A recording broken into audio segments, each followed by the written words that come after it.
Hey everyone, happy Wednesday. Today we're back at it, painting landscapes up here in Sleeping Bear Dunes up in Northwest Michigan. And today I'm painting a little bit later in the day. It's just before sunset and the light is kind of getting more flat. It has a little bit less definition on the things it's illuminating, and I think that translates into the painting today. So let's get to it. Let's paint. All right, so it is Wednesday, and we are still up here at Sleeping Bear Dunes in Northwest Michigan. And I don't even know if I said this on day one or on Monday, but we're up here because we were taking an anniversary trip, and our youngest daughter actually got an ear infection, Cecily. She's only 9 months old. She got an ear infection about, 4 days before the trip.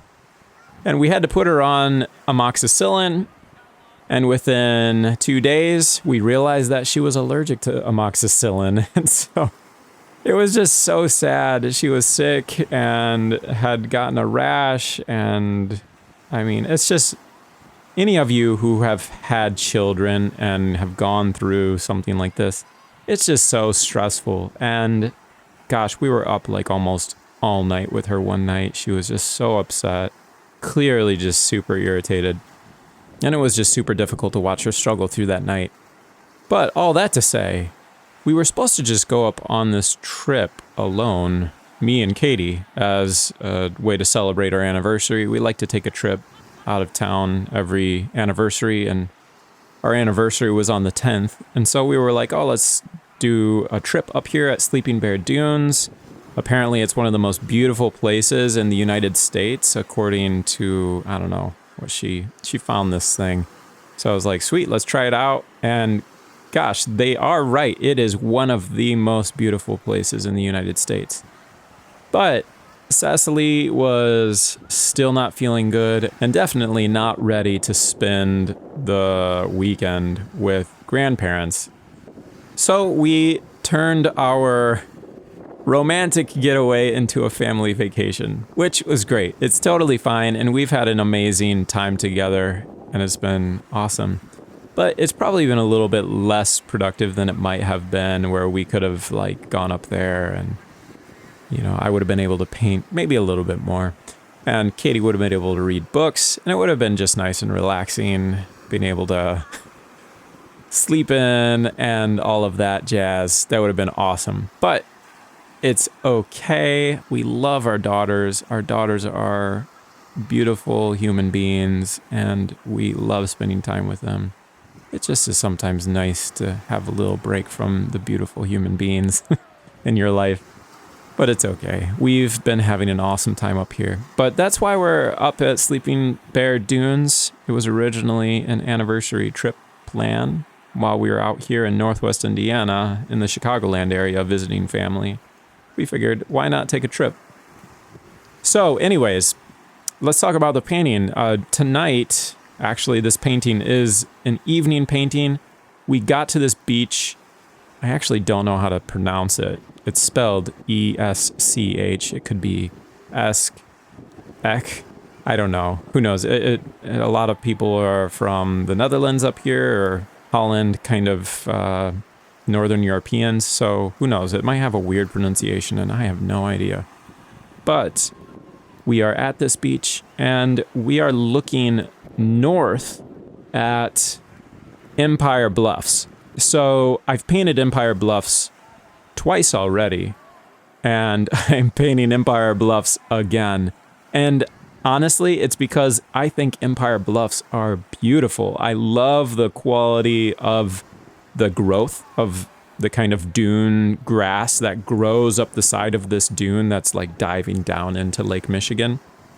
And I love the shape of this dune. I love this kind of like profile of it. The profile of that dune, and how you get this beautiful atmospheric perspective when you look at the dune from a distance. So I don't know exactly how far away I am from that dune. It's probably somewhere between 3/4 of a mile and a mile away from that dune. Maybe only a half a mile. But there is so much atmospheric perspective happening and making those greens that are on the dune and even the sand on the dune itself. It's taking on so much color of the sky and it looks great. So one thing that I really love about landscape painting is the challenge of mixing the colors, and it's so fast. It's like a race. You have to mix the colors really quickly and get them pretty accurately mixed. Otherwise, things change on you. And also, you have to kind of keep in mind everything that's in the picture. You have to almost be careful to divvy out how bright things are and how dark things are in the entire composition, and make sure that you are assigning the values of your mixtures appropriately according to what you're looking at. So there's something in landscape painting that I heard about and I loved, and I've been implementing in my landscape painting for the last, 5 years or 6 years or so. And it's the idea of keying the painting off of the sky.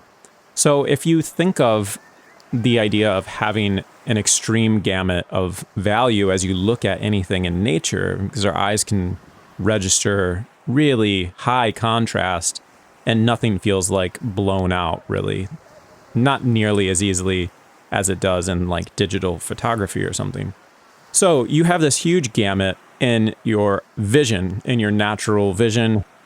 Your eyes see something, your brain interprets it, and you can handle quite a contrasty image and make sense of it. But photography has a challenge with that. And paint, if we think about translating those values into paint, paint has a very different system of handling values altogether. Paint in and of itself is completely reliant on light to even exist as a color. If you put a painting in a closet, it doesn't produce light. It's just black, it doesn't have any light. It's dark. So, depending on the amount of light hitting your surface, it's going to change your perception of the values on the surface of the painting. And just the possibility of values in that is really limited. You can only get as bright as white paint, and you can only get as dark as like a darker pigment that you might have. Say some kind of like carbon black or ivory black if you're using that, or maybe you can reach something a little bit darker if you are using some kind of other pigment and you're using a medium to get that really dark pigment glossy, and it's able to really reach a rich dark black. But even still, the value gamut of oil paint is really limited. Something like a screen on an iPhone has a much larger value gamut because it actually is producing light. And the black point on an iPhone screen is actually pretty dark. It's able to handle pretty rich contrast. A painting just can't compete with that unless the painting is illuminated by really bright light. And paintings aren't always illuminated by very bright light. So paintings are really dependent on the light that is hitting them. So anyways, I'm taking a long time explaining this. I'm really going the circuitous route. But in landscape painting, if you key the painting off of the sky is almost always the brightest thing in a landscape. Not always, but most often. So say in the wintertime, usually the snow will be brighter than the sky. But in most cases, say in the summertime, the sky is going to be the brightest thing unless there's something really reflective in your composition. So in this situation, the sky is the brightest thing, so I'm starting the painting off with the sky and keying the painting off of the sky. You can think of the sky as a tuning fork. It's like the extreme note of paint. And you lay that in, you kind of get it to the right value, a really bright mixture, something that's using a lot of white paint, and trying to get a little bit of that quality of the hue of the sky, if it's, a grayish blue or whatever the quality of the sky is that day, and you lay that color mixture in, and then you key the rest of the painting off of it. So everything usually is going to be a little darker than that.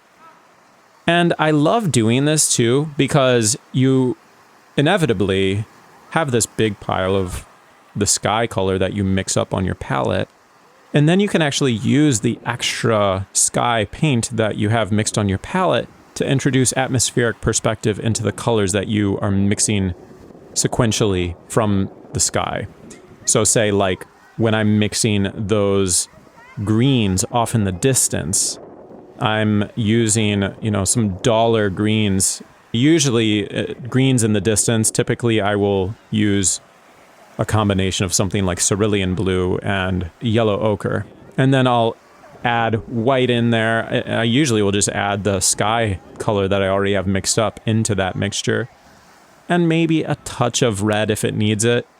Sometimes I'll need to introduce a little bit of an ultramarine blue if it needs to have a kind of violet-y undertone that red won't accomplish. But I will then build everything down from that sky. So then I mix the sort of really distant color trees, and then the trees as they get closer and closer have more contrast. Usually the shadow side of the trees gets darker and darker as it gets closer to you, because those trees that are closer to you have less atmospheric perspective. So you can definitely see how I'm doing that in this painting. But I'm painting as the sun is going down, and so what I ended up doing is really trying to hold on to some of those mixtures that I got about maybe 45 minutes into the painting. And even though the sky started getting really warm and I was getting that golden hour light effect, it would have been really chaotic for me to try to remix all the colors and then paint in that effect of light at the very end after I had done most of the work of the painting already. So I held on to those mixtures that I did before. And then as that golden light was really shifting and things were getting darker in the sky, that whole sunset effect was really taking over the whole atmosphere of the landscape. Instead of trying to paint any of that, I focused more on touching up the drawing qualities of the painting, working out shapes, correcting any shapes in the drawing of the painting, and then adding in some details that I wanted to add. So I actually decided like, hey, there's all these people in front of me. I'm going to paint these people and see if I can simplify them and get them in there really quickly. And I painted in the umbrella. I painted in this family here with this blue umbrella. It's funny, actually. As soon as I painted the umbrella in, they closed it. It was like perfect timing. I decided to paint it, and then like 30 seconds after I laid the umbrella into the painting, they collapsed the umbrella and closed it up, and I was like, whew, well, I'm glad I decided to paint that. I wanted to paint it, and I'm glad I got it in there. So the painting today, honestly, was like a race. I was sprinting the entire time. I think I painted this entire painting in an hour and 20 minutes. It was just like sprinting the whole time. And I could even tell like, some of these colors are a little off, but I just got to keep pressing forward because otherwise I am going to completely lose my opportunity. So any of you who've never painted in this kind of context, it is like a rush of energy to keep up with the pace of the painting and the pace of the light, and to believe like, okay, I can do this. I know I have maybe like 20 more minutes to get these colors down. Otherwise, I am going to miss the opportunity.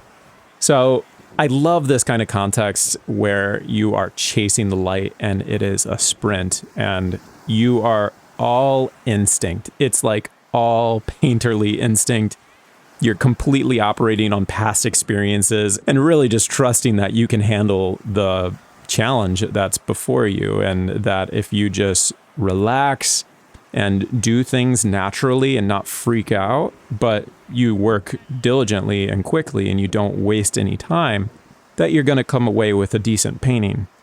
And I think I did. I think that I was able to capture the effect quickly. I didn't overburden myself with too much detail in the painting. I kept things pretty simple.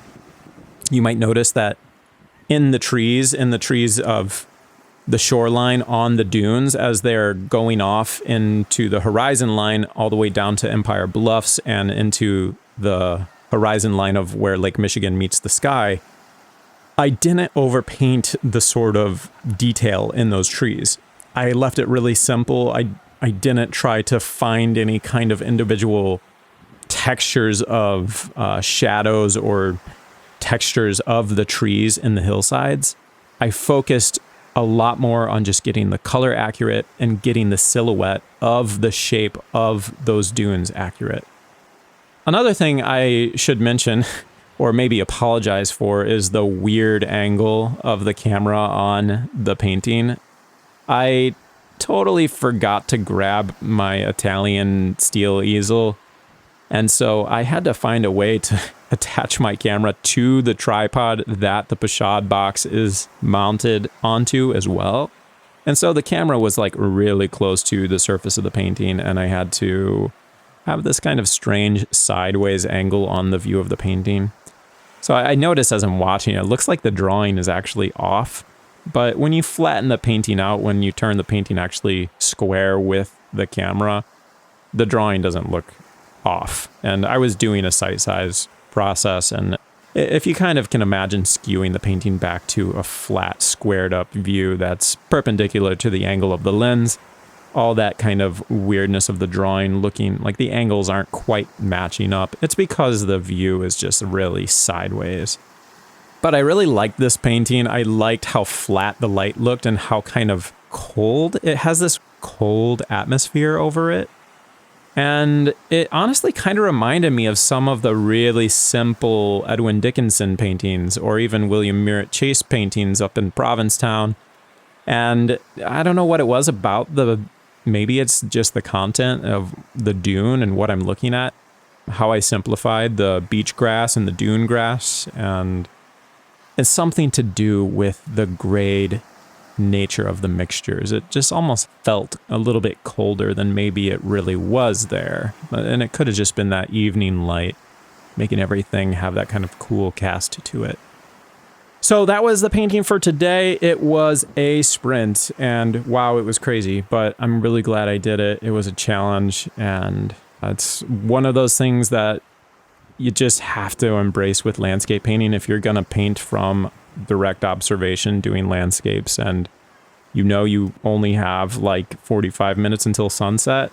You better believe that you have to paint super fast, and it's kind of a blast, honestly. It's just like a rush. It does feel like a sprint, or, it feels like just doing something really stupid and crazy, like jumping off of, a short cliff or something into a body of water. It's not that dangerous feeling. You're just making a painting. Like, no one's going to get hurt if you fail, but it does have that kind of sensation of like taking a leap and really just doing it. It's a good feeling. So I'll see you all tomorrow. Hope you have a great day. Take it easy, everyone. Bye.